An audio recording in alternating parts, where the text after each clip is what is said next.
Business is simple. It's just not easy. We focus on 3 things to help you run and grow your business more easily: talent, sales, and how to scale. This is the Talent, Sales, and Scale Show.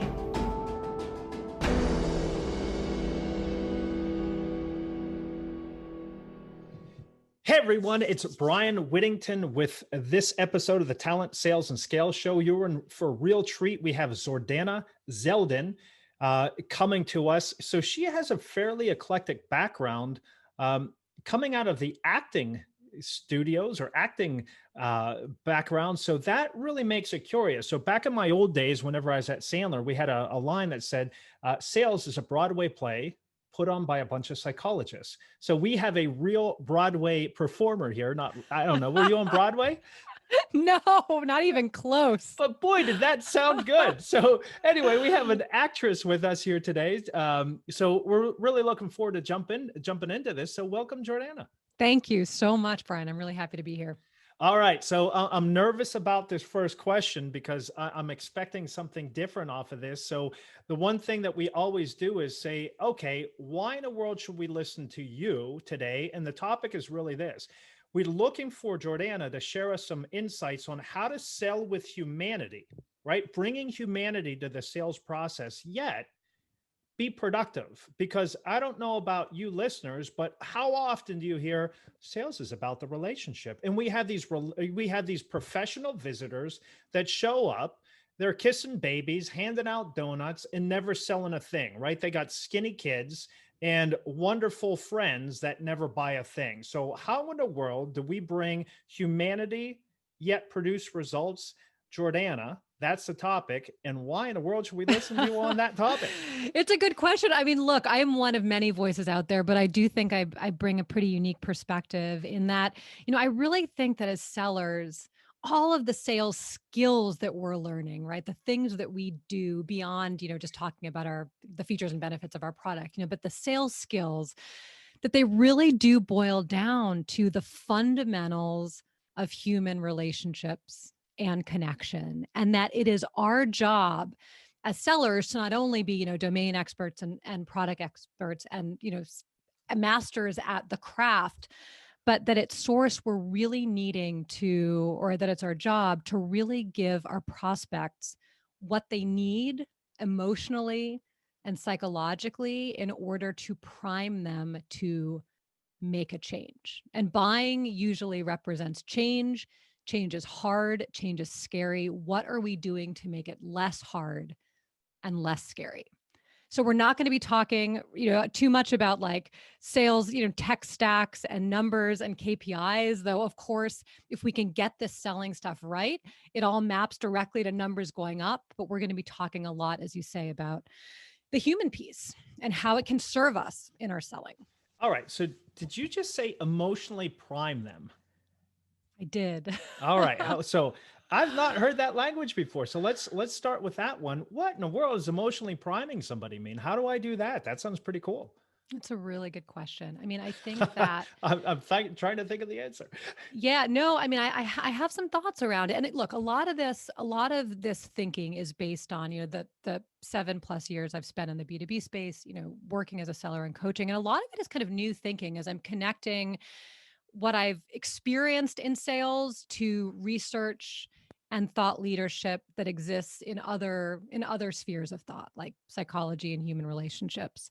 And, I'm interested in this idea that I think we often take for granted as sellers, just how hard making change is and what is required psychologically and emotionally to make change. And I've kind of, at this moment, and this is a kind of iterative thought process, I've kind of boiled it down to a few things. I think that in order for buyers to make change, to buy, they really need to feel a few things. One is they need to feel safe. And we can dig into what all of these mean, but just as an overview. The second is that they need to feel free. And the third is that they need to feel seen, which is kind of a catch-all for seen and heard. And that if we can elicit feelings of freedom, safety, and seenness in our buyers, and we've got a really good shot combined with all of our product knowledge and industry expertise of making a sale. All right, so that's interesting. So let's do exactly that. Let's break this down. So safe. Can you give us some tactics or suggestions on how do we make people safe? And there's going to be probably a couple of different ways, right? There's going to be one way of keeping somebody safe off of a warm introduction. There's going to be another way of keeping somebody safe off of a inbound lead versus an outbound cold outreach demand generation type thing. So is it the same across all three? Do we need to tweak it up a little bit? What's your sense about how do we make people feel safe in these different scenarios? Yeah, that's a good question. I really think that it begins with how we start the conversation. So I'm speaking in some ways less about, so I mean, I think it's important in prospecting too, but my area of focus is really on the sales conversation. And once you get them on the phone, right? How do we communicate safety, freedom, seenness, heardness? And the safety piece really relates to a few things. One is your credibility, right? That they are in capable hands, like the hands of a trusted advisor who's had these conversations before, who successfully shepherded other buyers through this process, really understands their field and the buyer's industry, right? So part of it is like they're in a car and they feel confident in the driver, right? Which is us as the seller.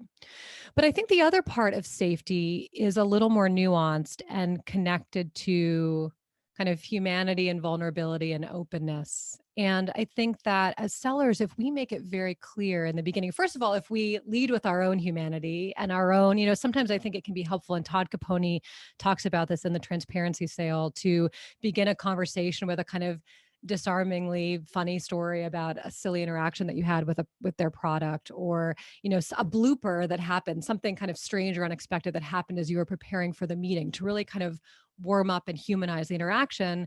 That I think gives them permission to be imperfectly human as well in the conversation, but also to really make clear that this is going to be a dialogue, right?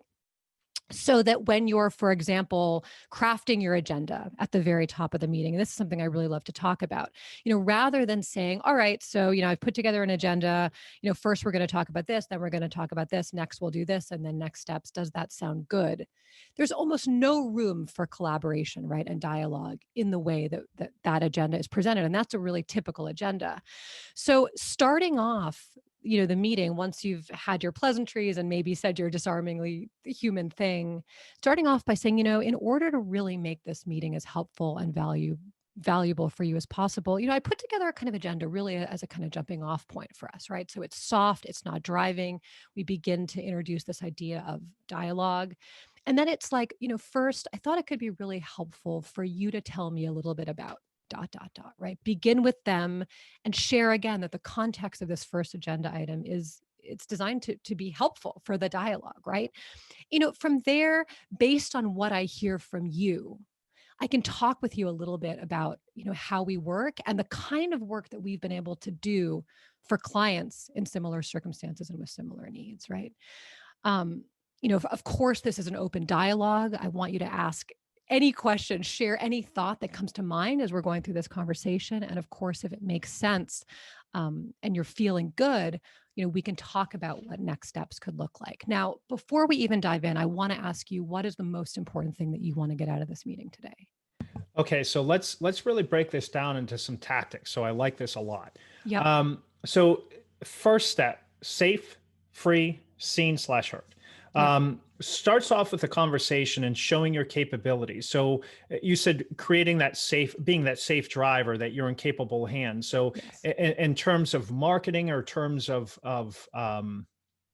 so let's bring in our Josh Braun-esque type conversation, is Yeah. how do we become the guide, right? That idea of being the guide. So I think that's the first piece, is show your capabilities, that you're the guide, make it about them and you're guiding them along the way. And then secondly, what I think I heard you say is you show your humanity through being vulnerable, that authenticity, right? So if I can show authenticity and a bit of, my Sandler days, it's okay, not okay. How do I intentionally act less okay, showing some type of flaw in me? Yes. That allows you to feel safer that, oh my gosh, you talked about earlier that we haven't dived into it, but that change management, nobody wants to change because they're scared, right? Right. It makes me feel uncomfortable. And now you're a salesperson asking me to change what I'm doing today, even if I know it might be better for me. It's still change. It's still scary. And I'm going to have to share with you all the mistakes and all of my like all my screw ups and my nasty scars and the mole on my back, right? I'm going to have to show you this to get better. I'm really not feeling too comfortable doing this in front of somebody that just has their complete act together. So showing that vulnerability, that humanity really sets the stage to go to the third part that I think you said, which is collaboration, that conversational collaboration. Does Yes. that tie that up pretty well? Yeah, and it's interesting what you said. I don't think we as sellers appreciate just how crazy our ask is. It's like, hi person who you just met. I'm a seller who's going to be making my living, who's earning my commission off of convincing you that my product is right for you. But before I do that, tell me all of your problems and challenges and deep dark fears and business hopes. And then from there I can sell you my product. I mean, that is inherently a really, really psychologically and emotionally unsafe situation. So yes, you called it all the right elements. It's the credibility. Yeah, go ahead. And Go no, ahead. I was just going to say, so this goes, and I have kind of a personal crusade. So let me just share this Yeah. bias. I hate the idea of banned. I think Mm, banned is such mm. a bad idea on those initial calls because that completely skips what we're talking about. By going right into a band, we're going, hey, can you do me a favor and just uncover all your nastiness so we Yep. can we can talk through it, and then I'm going to waste your time by asking you all of this whenever you don't know me, you don't even know anything about what I do or how I do it or if this thing could even be helpful for you, but I want you to open up your kimono, tell us everything. That way I can kick this over to my AE and then he can ask you the same stupid question. So can we do that, please? Exactly. And who does Bant benefit? The seller. None of those questions are gateways to deliver any value or insights to a A client. 100%, right? So, I said it a couple of times. I won't reveal the company, but I tried to purchase a software. I think it could have been helpful, but going through that process, I'm like, forget it. I'm done. I'm just not going down this path. So, I think most people loathe the idea of that BANT process, and it goes completely counter to what we're trying to do here. So, all right, so we feel safe, and then I think another piece. We call it, or in the old days, whenever I was a Sandler, you called it an upfront contract, right? So Yes. framing the agenda, whatever the case may be. So I like the language that you did. So let's succinctly say, can you couch that again? Because I think that language is important that Yeah. you laid out there. Yeah. Yeah. So rather than just presenting the agenda as arbitrarily existing or something that's important to you, it's really important, I think, to couch it in this idea of it bringing help and value and being designed to benefit the person who is attending this meeting, your prospect. So really starting out again, in thinking about how to make this meeting as helpful and valuable as possible for you, I put together a kind of agenda that can really serve primarily as a jumping off point for our conversation, right? So it's not this driving dictatorial, we're going to do this, we're going to do that. It's like I was really thinking about how to help you. This is the starting point. Let's craft it together, right? And then and just super tactically, there are just subtle shifts of taking out most of the I language, like next I want to, then I will, then I ask you to, or what, and it's substituting it for we and softer collaborative language like let's or why don't we or from there we can, right? Right. And making sure, a client that I was working with, we were working on the agenda and a piece of his selling conversations, and his tendency was to say, first it'd be great to learn a lot about, a little bit about you and your needs and your business, and then from there I can just really give you the kind of 5-minute boilerplate of what we do. And it's like, hold on a minute, that's not why the prospect is here. If we're just going to give them the boilerplate version of our company, why are we doing discovery at all? Yeah. So what we really want to do is show them this is about them, and based on what we learn from them, and this is like the seen and heard piece, right? Then we are going to tailor the way that we speak about our product and Sherpa them through the product, highlighting the needs and features and benefits or whatever that are going to connect most to their wants, dreams, aspirations, and needs, right? Yeah, and that's kind of goes to the challenger sales methodology, where I'm going to teach, tailor, take control of that conversation. So I'm going to teach through the questions I'm asking. I'm going to tailor through this upfront agenda. But I like what you're doing there is, my former mentor, a guy by the name of John Rosso, episode 4, in his upfront contract, he would always lay out that veto. And I like what you did as well, is, and this is important language to get everyone, that the important language is this: what's in it for me, that with them, right? Hey, as I was preparing for our time today, I was really thinking through, trying to put myself in your shoes, Yes. and Yes. thinking through this, I laid out an agenda that I thought would be important for us to go over. So here's the suggested agenda. We cover blah blah blah blah. However, that said, what makes this a good use of your time? You walk out of Yes. here and you're like, oh, thank heavens we touched this. What do you want to make sure that we cover? And then they lay out the agenda. Now that allows you to craft everything to make sure that it's them focused. That's kind of what I'm getting you suggesting, right? That is exactly right. And what is incredible, Brian, and this has happened in 2 coaching sessions with clients this week when we were working on the agenda. And the agenda is kind of one of my favorite kind of modules, areas of the conversation to really focus on because it does set the tone, right? But it's incredible when you ask that question, what else do you want to cover today, or what's the most important thing you want to get out of this meeting? The floodgates open and Mhm. they give you almost too much information in a way. In at least in both of these cases, as my clients can test drove it in their calls. And that's so much more powerful than saying, okay, does that sound good? Yeah, Because 99.9% of the time, you're going to get yes, but who knows how engaged or bought in they are at that moment. because that gets really to a hook statement. So, for example, we should never say anything else, because the hook statement is, "Hey, Jordana, anything else?" Nope. Nope, I'm Right. good, right? I'm good. Or hey, can I or how can I help you today? You walk into a retail shop and you walk in there and they go, "Hi, thank you for stopping into XYZ box store. Can I help you at all?" And they everyone just says, "Nope, just looking," right? Right. So it's those hook statements. So it's the small little nuances. What else would you like to cover? Right? What else? What else? What else? Hey, what makes this a good use of your time? It's so subtle, but it's so massive in the difference. Okay, so that's how we make them feel safe. Now, how do we give them freedom? How do we make them feel free?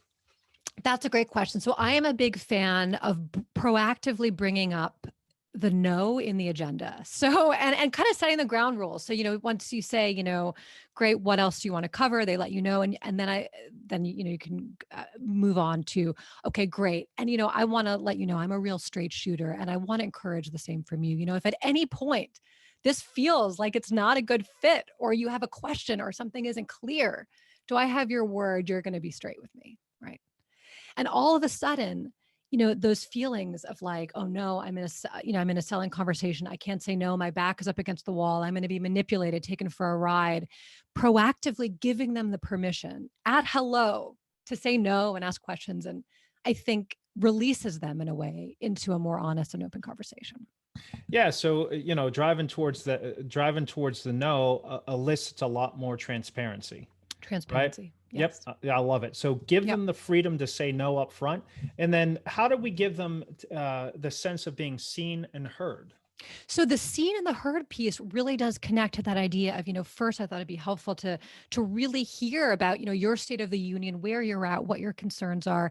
And from there, based on what I hear from you, we can talk about some of the ways that we've helped other clients with similar needs, or talk about how we can specifically, the areas of our business or the areas of our product that can specifically speak to the things you are looking to accomplish, right? So we're establishing all of these things, the safe piece, the seen and heard piece, the free piece in the agenda.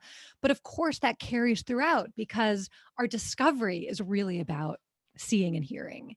And there's always that temptation in discovery, especially with newer sellers, when you hear or learn of a nugget that connects back to your product. Maybe your product can meet that need, to kind of like cut the process short and jump right into, oh, it's funny you say that, well, this is exactly what X, Y, and Z product does. No, We want to make sure that we are singularly focused on them and their circumstances in discovery, perhaps leading, with insight driven questions to also, teach and inform them and make the experience of discovery itself valuable, right?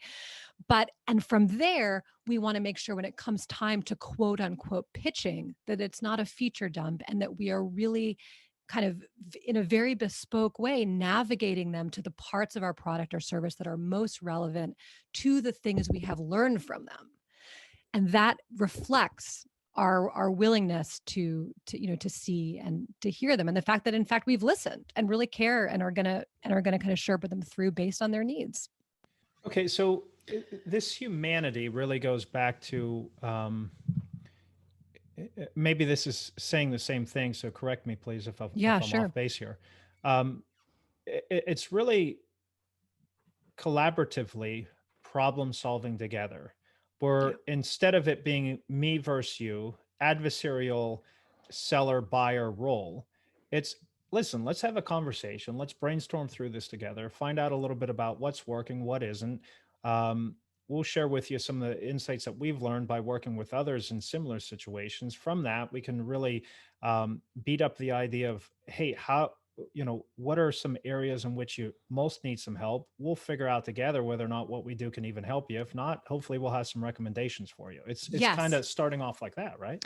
Yes, I think there's really something to kind of getting into the headspace, of, yeah, sales, being a kind of having a servant mindset, but of trying to leave your prospect better, more informed, more confident about the business landscape and their business decisions, irrespective of whether or not they buy your product. And that's a key takeaway here. So, how many times has somebody helped you, and hopefully it's been a few, where you wanted to buy something from them and they were so filled with integrity and wanting to help that they said, you know what, we can't really help you, but why don't you try this? And you were so thankful that you ended up referring a ton of business to them, even though you never did business. I mean, hopefully you have a couple of stories like that. I don't know if Jordana, if you've ever had anything like that happen. Yeah, it's a good question. I mean, there are no stories specifically that come to mind right now, but I think, you've really hit on something is that, there's the short and the long game, right? Mhm. And the short game is making the sale. And of course, if the needs and the offering align, there should be every reason for you to be able to make the sale. But then there's also the value, as you say, of creating that relationship, that trust, that openness, that transparency to open up the gateway to who knows what. Maybe it's referrals, or maybe it turns out that, I don't know, your product is out of reach for their current budget, but then that same decision maker who you're having a conversation with moves to a new company. And because of the experience that they had with you, you were the first person that they call. The budget's bigger and they're ready, right? Correct. Yeah, So, and I, because if I was just going to say to piggyback off of that, if you look at the Challenger study, that CEB study, it's not the price, right? Everybody says it's the price. Oh, I lost, and my competition was less expensive. That's not why you're losing, right? 9% of buyers purchase over price. The majority of reasons why people buy is the buying experience. And like you said, if that person has a high view of you, they're gonna take off, right? The average tenure is 18 to 24 months or something like that. So they're gonna take off, stay in touch with them, link in with them, and whenever they go over there, they're likely gonna pull you in because they're gonna remember that experience. I mean, in playing the long game, like you said, I think that's a brilliant idea.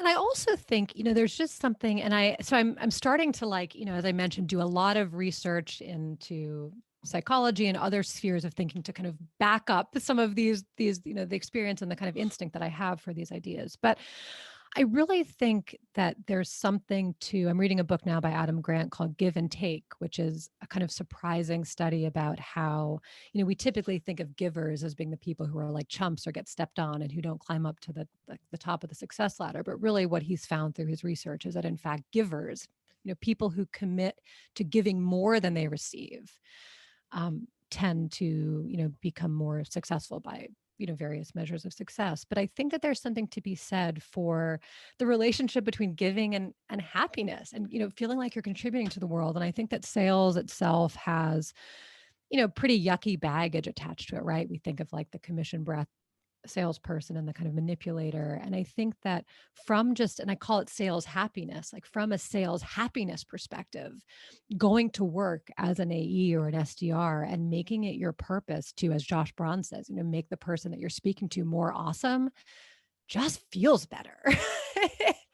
It's more satisfying, it's more fulfilling, and it makes what can sometimes feel like a job where you might be questioning, like, well, what am I really doing in sales? Like, what is my deep purpose? It makes it feel more purposeful.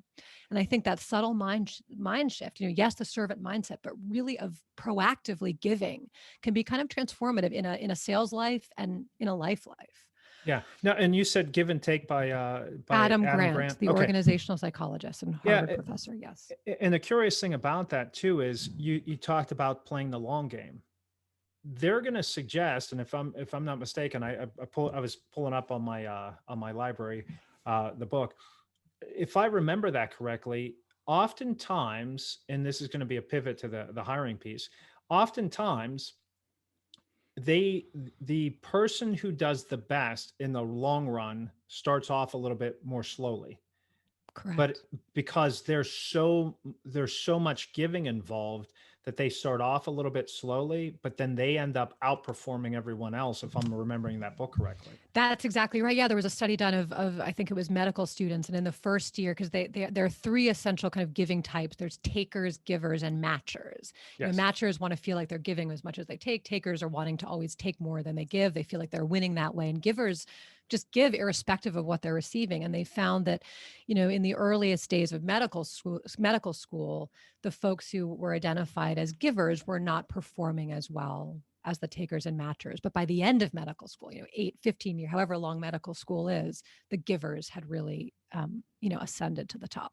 Yeah, and I've seen that over my career with salespeople too. So it was a really interesting book. I like that. Okay, so let's at the risk of pivoting too quickly, let me make sure that we have this. So, Yeah. in order to really create my human relationship skills, or to sell with humanity, our job is to emotionally prime the person with whom we're speaking, and we do that by feeling safe, making them feel safe, free, seen, and heard. We do that through showing our capabilities, making them feel safe. So you bring up Sherpa, so we can be the Sherpa or guide, and then show our humanity by showing our vulnerability and authenticity. We go for the no, right? We get them comfortable with, hey, if this doesn't work out, no worries, we'll get off the phone. So we go Yep. for the no. Yep. And then that last piece about seeing and hearing is laying out the language. If you can maybe sum that up a little bit more succinctly. So is it active listening? Is it just still up in that upfront contract? I mean, how do we really make sure that they feel seen and heard? It's really everywhere. So, yes, it's in making sure that we communicate to them that our meeting is going to be tailored based on what we've learned about their wants, needs, desires, hopes, Okay. dreams, et cetera. Right. But there are simple things that we can do. And this is just really tactical. At Sales Gym, the last training organization where I worked, we called them summaries and mini summaries. But the idea is that, as you're in discovery, as you're learning new things, just quick playbacks like, okay, so it sounds like you're telling me X, Y, and Z, right? Or, oh, interesting, that must have been really frustrating, right? Just like little moments that show you're listening, you're receiving them, you're hearing them, you're even labeling their emotions is a really good way to signal hearing and seeing. And then this idea after discovery, rather than just saying, okay, great, like got all the information I need, now on to my pitch. It's about saying, okay, so, it sounds to me like, and really giving this kind of summation, crafting a story out of what you've learned from them in discovery that you can then use to move into a highly tailored pitch that calls out the aspects of your product or service that are going to speak directly to what you've just highlighted that you've learned. Now, really important in terms of the kind of summation is checking in with them. Is there anything I've missed, or is there anything you want to put a pin in? Which again, it's like you're showing them that you've seen and heard them through your summary, and then asking for even deeper seeing and hearing for asking for more information. Okay, got it. Now, for those listening, you're probably sick of this, but there's nothing new under the sun. It's taking a bit of talent challenger, teach Taylor, take control, throwing in a little bit of Chris Voss with active listening and labeling and doing all of that stuff. And so really it's tailoring the message based on active listening to tie those to specific use cases that would help that prospect to solve their problems that they have. I mean, that's more or less what you just said, right? I mean, in a yes, that is what it is at a high level. We've been talking about, what's happening emotionally and psychologically Yeah. beneath the surface, but yes, that is what it looks like on the surface. Exactly. So for you analyticals, that's it. That's what you're working to do. Now it's sprinkling in the interpersonal skills of active listening, labeling, mirroring, questioning strategies, driving towards the no. We have a terminology, we call it being right or win, right? I either want to be right. Hey, you don't want to go out to dinner, do you? Nope. Shoot, I was right. Or yeah, I want to go out to dinner. Great, I win, right? We do it with our spouses, we do it with our everything, right? So I want to be right or I want to win. So if you couch that in terms of a negative, to your second point, making them feel safe by couching it in that negative or going for the no, I'm either right or I want to win, which makes them a lot easier. So hey, do I don't have that right, do I? Yeah, you do. Oh, great, I win or I'm right. Hey, I don't have that right. No. Oh, crap. I was right. Now they're going to then go back and recouch that or reframe it so I can better understand. So all of those little nuances there, which is Chris Voss going for the no and all of that good stuff. So It's good, it's like good if stuff. Chris Voss, uh, I guess a little bit of Challenger, though I stand in opposition to parts of Challenger. Brene Brown and Todd Capone had a baby, you'd get me. Got it. So let's hit on that. So what part of the Challenger do you not like? So I'm not schooled in Challenger other than, reading the stories and everything else on it. Yeah. What part of that do you not like?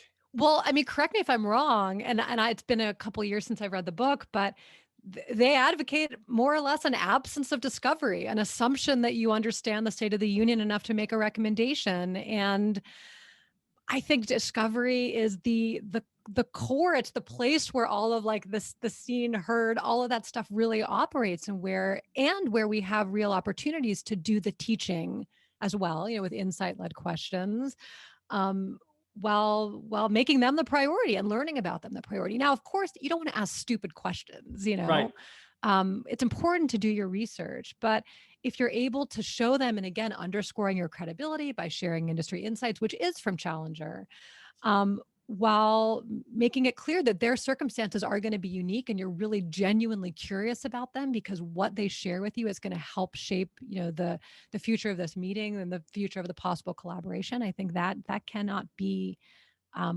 that cannot be forsaken. Yeah. So and I kind of took that same way, but again, I'll give them the benefit of the doubt and say, hey, that's just kind of baked in there that you're supposed to do that. My sense was you're s- you're not supposed to be a lazy salesperson that just shows up and does the feature dump.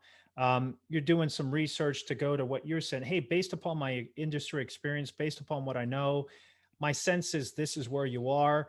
But I think to your point, Jordana, if you're not doing those questions, making sure that what you understand is real, you're really setting yourself up for, to use the medical field, because we were talking about that a little bit earlier, right? Using you're setting yourself up for a malpractice suit because you've not understood everything. So I think you really need to do what you're suggesting here is dive down in, make sure that you understand it from their point of view, their perspective, and then feed it back to them in a succinct way. So I agree with that. And I know we want to move on to hiring, but a piece that we haven't really talked about that I've been working on with my clients too, which connects to, I guess if we're trying to make a map to like safety, free, seen, all that stuff, like connects to vulnerability and your humanity, is really understanding like what does this conversation emotionally mean for your prospect and their business. And what I mean by, so for example, one of the clients that I'm working with is in the digital ad space. And they have a kind of bar that's set where if you're not spending at least $500,000 to $1 million a month, it's pretty hard to do effective work, and they're not going to take you on as a client, right? Okay. So for a prospect to be able to have a conversation with this company means that they've achieved certain milestones in their business. And how friggin' exciting is that? And I think it makes good sense to draw attention to emotionally what this conversation even means for a prospect and to call it out. Like, so rather than, so, what's your spend now versus, what it was 2 months ago, say, oh my God, like, this is awesome. It seems to me like since the first time we spoke, you guys have made huge progress, and how exciting that you now have the kind of, global recognition and awareness that you've bumped up your ad spend to 1 million a month, right? So what does this conversation mean for the business? What does it mean for them emotionally and psychologically that they're having this conversation because they're wanting to make a change outside of the digital ad space, and call that out to really bring the human emotion of business and the psychological kind of condition of business into the room. Yeah. So, in what you're talking about, I don't know if you had an opportunity to check this out, but for those of you who have maybe not seen it, go back to episode 27 with Christoph Moran, where he's talking about how to bring emotion and allow the primal brain to Yes. do the decision making, right? Because that is critically important. Now, and I'll share with you my warts. I mean, my goodness, I screw it up all the time because I can tend to be a little bit more analytical, and I don't always bring in the emotional because I just make decisions like this. I'm like, yep, got it, let's go. And most people aren't as psychotic as me and just making decisions on the fly. And so what I assume they got it and they're emotionally involved already, it really is wise to spend some time to do exactly what Jordana is talking about here, and go down a little bit more deeply to find out what is the emotional compelling reason why somebody's going to take action. Because if doing nothing is an option, I'm going to do nothing. If staying comfortable is an option, I'm going to stay comfortable. So we have to find out what is that emotional compelling reason that's personal to them, that's going to allow them to take action, to make them feel uncomfortable, put political risk at play here, and then to make those changes that are scary going into the unknown. And that requires emotion. Is that a fair Yeah, assumption? I mean, I listened back to that episode this week and I loved it. And yes, look, studies show that the bulk of buying decisions are made in the emotional part of the brain, not the logical brain. We back up decisions with logic to make us feel like, better about our wild emotions, right? So it's our job as sellers to address that. And, maybe it's as simple, and, this just occurred to me now, but like, in discovery, if let's say, I don't know, you're an accounting software and that you discover that they find that their accounting software that they're using now, like, isn't that easy or something, you can say like, so what's really frustrating about the experience right now, right? Right. Like, you can even ask about the emotional state that they have in the status quo, so that then when you talk about your product and solution, you're not only talking about like ROI and all of like the kind of techie features and benefits, but you're talking about the relief that your product has brought. Relief is, I think, a really powerful emotion to kind of leverage when you're talking about a future solution. But the relief that this product has brought to similar organizations who've switched from accounting software A to accounting software B, right? Would you be okay if I threw out an idea for the listeners on that piece? Please do. All right. Yeah. So here would be the idea to get that emotional compelling reason why to take action. If we took Jordana's example there, the accounting software, that sometimes if you say you are not going to feel comfortable asking, hey, what's frustrating you about that? Another way of doing it is simply asking, hey, can you give me a recent example of where Mm. that happened? Now, the curious thing is, by getting that example, the subconscious mind cannot tell whether it's happening again or if it's just a story. So they're going to relive it. If you want to test this out, think about the last time that you broke down. Okay, I broke down like 3 years ago. All right. Tell me a little bit about that experience. And as you're reliving that experience, that example, you feel your blood pressure going up. I'm going to be late. I can't believe it. Da da da da. Right. So by getting them to relive that example, give that example, now you get them emotionally hooked, and that's what you're looking for. So if you feel uncomfortable with asking, well, tell me how you feel, or are you Mm. frustrated, right? If that's just not who you are, by getting them to give that example, that's another way that you can do that same thing. So hopefully that's helpful, or hopefully that aligns with what you were suggesting. Yeah, I think that's great. And it's true. It's not always comfortable either for the seller, to ask about emotions, or for the buyer to speak directly about them, especially when the relationship is new. But then, if they tell you about an experience that was frustrating, that's an opportunity for you to label that emotion. Like, Chris, that Yeah, sounds like, frustrating, right? oh yeah, it seems like that was That's really like a pain in frustrating. the ass, Yeah, right. So I love it. right? All right, cool. Yeah. Now, All right. So then I moved to hiring. All right. Now I know what I should do. And I know I should buy or yeah, buy hire these human people, these sellers with humanity. How do I make sure that they can actually sell and are going to hit productivity as opposed to being professional interviewers, professional visitors, really good with people, but really ineffective, right? I have a full funnel, but no sales. So, how do I avoid that? So here's the thing, I think typically when we hear the word relationship in sales, like we think about as in challenger, like the relationship builder versus the challenger, right? The person who somehow like ends up getting an invitation to your family barbecue versus like the professional knowledgeable industry expert, right? The trusted advisor. But I think what we forget is that irrespective of what type of seller you are, your relationship with a prospect is undeniably a relationship, right?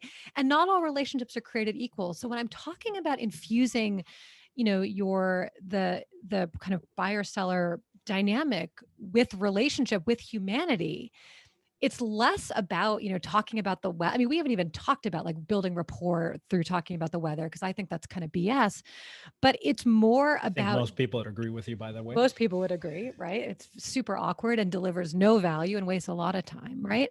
But it's about creating relationship of, you know, seeing and hearing, understanding their needs, showing your credibility so that when it comes time to make a recommendation, it has weight. It has relevance, right? So I think the kind of distinguishing idea is not that like we end up in the friend zone, which can happen with true quote unquote relationship builders who are not leveraging the kind of psychological and emotional stuff that we're talking about effectively. You end up talking about the weather or football or whatever. It can be pretty hard, I think, sometimes if you haven't shown your credibility and haven't really put a spotlight on them to understand their needs to then move to selling if all you've got is rapport, right? Right. But the kind of relationship that we're talking about is substantial, and in openness through your credibility builds actual trust. And by showing your expertise, when it comes time to make your recommendation, it's just going to be more credible and more reflective of the conversation and the needs and wants that you've learned. Okay, so to tie that up, I mean, really, we succinctly say, hey, how do you create an environment of trust, comfort, and credibility at a peer-to-peer level? Yeah, I think that's what you just said. that's You know, right. our job is to create an environment of trust, comfort, and credibility at a peer-to-peer level. Because the sad thing is, I can have trust without comfort, right? Whenever I was going through some bad medical stuff, I trusted my doctor to get me better, but I was not comfortable because I knew I was going to be through test and this and that and everything else. And I can also have comfort without trust. My 13-year-old Right. boy, I wouldn't trust him further than I can throw my van right now, unfortunately, right? So I'm very comfortable around him. I just don't trust him, right? So we can have trust without comfort, comfort without trust, but we desperately need that peer to peer level because even if, and I'm really going to encourage you, if you're day one as a salesperson, you know more about what you're doing than 95% of all people out there. So really take that trusted advisor role and build that trust, comfort, and credibility. So, yeah, I think that's important. Now, from a hiring perspective, then, Jordana, how do we find that? How can we vet that, or what are we looking for? Yeah, that's a good question. And I want to get to that. And I just want to say one other thing about on day one. Yeah. So, you might think, who am I? Like, I'm just an SDR, I'm an AE or whatever. And you're not just inherently more knowledgeable than everyone. You also have to do some work. You have to get curious. You have to talk to the customer service team, or the partner success team, whatever you call it, and gather customer success stories. You need to talk to other AEs, find the top performing AE or, whatever the role is within your organization and learn, right? Learn the industry, study the industry so that you earn your stripes as a trusted advisor and you actually feel confident in the role, right? Yeah. So that's the first thing I would say. But, hiring is really interesting because, I think it's a myth that the best sellers are extroverts. And we talked about this a little bit when we first met Brian, but like I think I I often like to challenge the idea that sales is a transfer in enthusiasm and instead like to talk about it as a transfer of connectedness and humanity. Okay. So we're looking for human beings, right? They don't have to be extroverts. But I think the most important qualities of a seller are coachability and the willingness to be vulnerable and take risks and fail. Okay. And then it's like, all right, great. Like, what questions do I ask in an interview to figure that out, right? Well, I think one of the most, and actually the last two jobs that I interviewed for both had a similar process, and they netted some pretty fabulous results in terms of the kind of players that they ultimately brought into their teams. But I think a really powerful way for sales leaders to kind of take the temperature on all of those qualities is to put the candidate in a position to actually do the job and receive feedback. Okay. So what I mean by that, so let's say you are selling, I don't know, pet food or whatever, or some kind of pet related service, right? So as part of the interview, give the candidate the information, some basic information that they would need to kind of competently, quote unquote, sell the product, and then have them do a sales call. Yeah. And what you're not testing for is deep product knowledge, because you know that's going to be flimsy. They've just learned, right? You're not necessarily testing for like a perfect sales process, because every sales process at every company is unique, and that's something that can be learned. But what you're actually testing for is gameness to try something scary and new, Okay. gameness to inevitably fail. At least some of the exercise isn't going to be perfect, right? And then at the end, openness to feedback. And I actually think last night when I was thinking about this, this conversation with you, I was thinking, well, how do you test like the openness to feedback thing? And I was thinking, like, how great would it be if, once you finish this kind of mock sales conversation and interview, you say something like, so like, would it be helpful to have feedback, or do you just want to move right on? Nice. I like that. Now, if I might piggyback on that a little bit, Please. after you go through that role play, right? And so here, I've had this. I don't think that people will want to do a role play in a interview. Well, good. Then they're likely not going to want to be on Wrong our team, person. right? So, Yep. so once we go through that, and we say, hey, open to feedback. Yeah, sure. Everyone's going to say, yeah, sure. You give them feedback, and then the next step to see if they're truly coachable and adaptable is go, all right, let's try it again. Yes. How are you? So 100%. put it together, get ready to implement that. Tell me when you're ready, go. And you Yep. hit it again and see if they made those changes. I've done this, I don't know how many times, and I can't tell you, it's probably about 90% of the people out there, they go, okay, got it. And they don't make a change whatsoever. That Mm. person is not trainable or coachable. So I love that idea, that approach. It's amazing that that's not more of the standard. I mean, as a whole, I think as an industry, and this is another kind of vital piece of the way that I work and the way that I worked at Sales Gym. It's practice. We're one of the few performance based industries. If you think about sports, musicians, performers, who don't. I mean, our practicing usually happens on the phone with our prospects when the stakes are high. I mean, Yeah. we all know, like behavioral science shows us that skills are developed through a very specific kind of deliberate practice, usually supported by a coach. It's happening on some teams, but very few. So I think, if you're a sales leader who's building a sales organization, building in role plays and practice as just part of the status quo. It's what you guys do to warm up. It's what you guys do to bond. It's what you guys do to build your culture. And how does that relate to culture? Because practice is vulnerable, practice is risky, practice is failure, practice is generosity in terms of feedback, it's collaboration, right? There's a whole ecosystem of really great values happening in practice. That is one way to not only grow the kind of skills of your team, so that once they, have their conversation with prospects, like they're able to bring their A game, they've done this, but it also helps to bring the culture. Yeah, I love it. So, son of a gun, time is winding down. So, I want to make sure that I get Shoot. to, yeah, right. All right. So, good stuff. So I love this. This is a lot of fun. So, give us some sense. What are some biggest mistakes that you've made? Let's go vulnerable, right? What are the headaches, the frustrations, where you stubbed your toe that we can learn from that and not repeat it, right? How can we learn from you? What are those mistakes?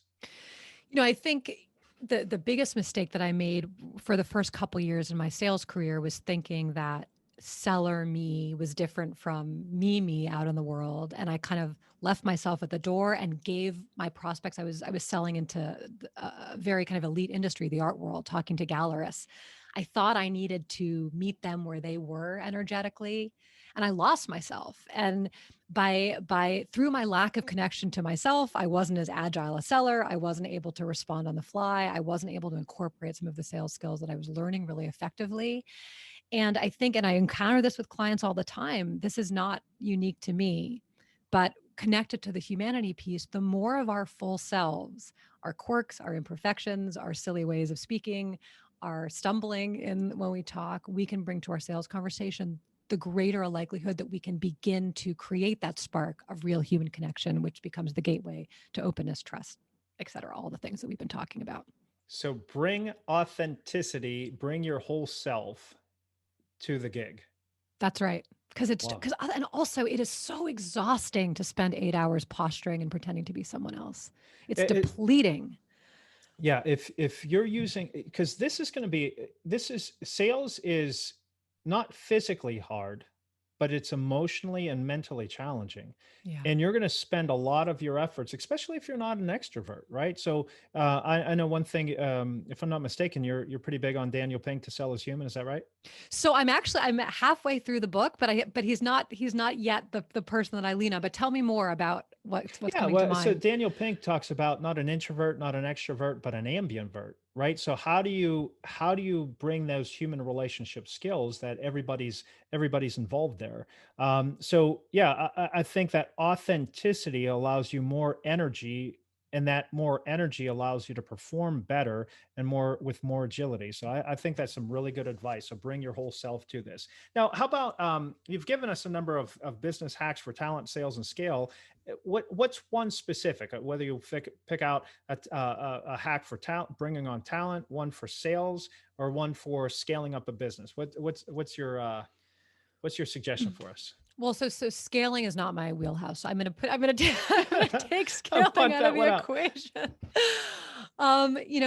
In terms of talent, I mean, I think we covered it. Like, I'm not sure why there isn't more role playing happening in recruiting talent for sales organizations. I think it's one of the most important ways to vet for all of these qualities. Yeah, I could just hear the recruiters now. They're not going to like that. Just, that resume looks really good. They look at all that experience. Nope, not so much. It is a great way to weed people out Correct. Yeah, because, because yep, I can agree with you more. All right, so role play already, for goodness sakes. All right, you got some books. I bet you have one right by your stand oh, I there. have What so book are you going to many. show? So just one book here. What's the book that you want to recommend? I might allow two or three.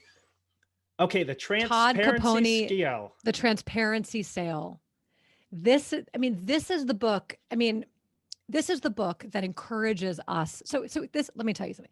So it was rooted in Todd Capone, the author's fascination in the fact that products online that are a 4.2 to a 4.5 perform better than products that are a 5.0.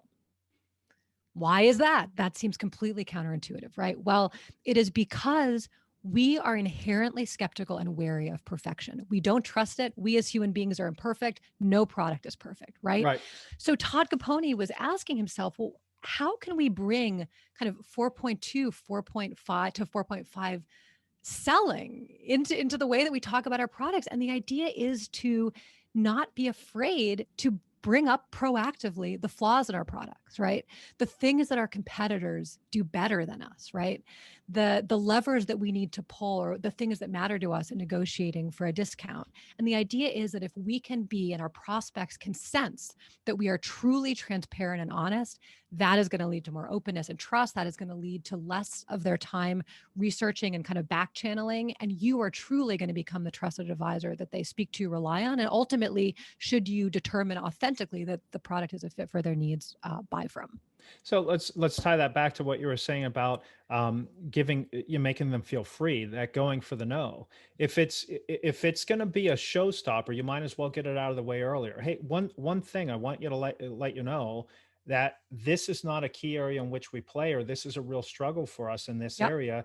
Is that going to be a showstopper for you? So just doing those simple things there, that's really, really good advice. All right, do me a favor, pull out your magic 8 ball, give it a whirl. What's the future hold? What do we need to expect coming down the pike in terms of sales or whatever? So I think, and actually, Sherry Levitin talks about this, speaker and sales coach, but we are going to need to do what machines can't do. right? Okay. As sellers. And I think, again, and I hate to be a broken record, but that comes back to our ability to create a human experience. So, again, it is important for us to know our industries and our products and our features. But the more we can understand and really absorb what a heavy lift it is, as we talked about, to ask a perfect stranger to open up about their hopes and dreams and to trust us where it's in our best interest, of course, to sell them the product, the more we understand all of the dynamics that are at play there and make it our North Star to make them feel these things safe, free, seen, heard. I think the better success that we'll have both in terms of short-term sales and then that longer-term relationship play in the terms of referrals, maybe even future employment, who knows what. Love it. All right. So, all of that to say, you got to reach out to Miss Jordana. So, Jordana, who should Yeah. reach out to you? How should they do it? So I am a sales coach. Right now I am working exclusively with individual sellers where there's maybe a coaching gap in their organizations and they're looking for more support and more ways to bring humanity into their sales conversation. I'm happy to learn about you and work with you. The company is called Spring Training. The website is in development, but looking at Spring Training on LinkedIn, SPR2IIING training is a great place to go. Also, LinkedIn, my profile, message me, DM me. I love meeting sellers, people in the sales community. I geek out about this stuff all day. But ultimately, I'm hoping to infuse a new energy and way of thinking about sales that makes it not only more successful, but I think more interesting and nuanced as well. Love it. All right. So, Spring with two eyes, Spring Training. Jordana, Zeldin, thank you so much. A lot of fun. I appreciate it. So, on behalf of Jordana and Spring Training, so Brian Whittington with the Talent Sales and Scale Show, signing off. Get after it. Let's go Q4 and make it worthwhile. Thanks, everyone. See ya.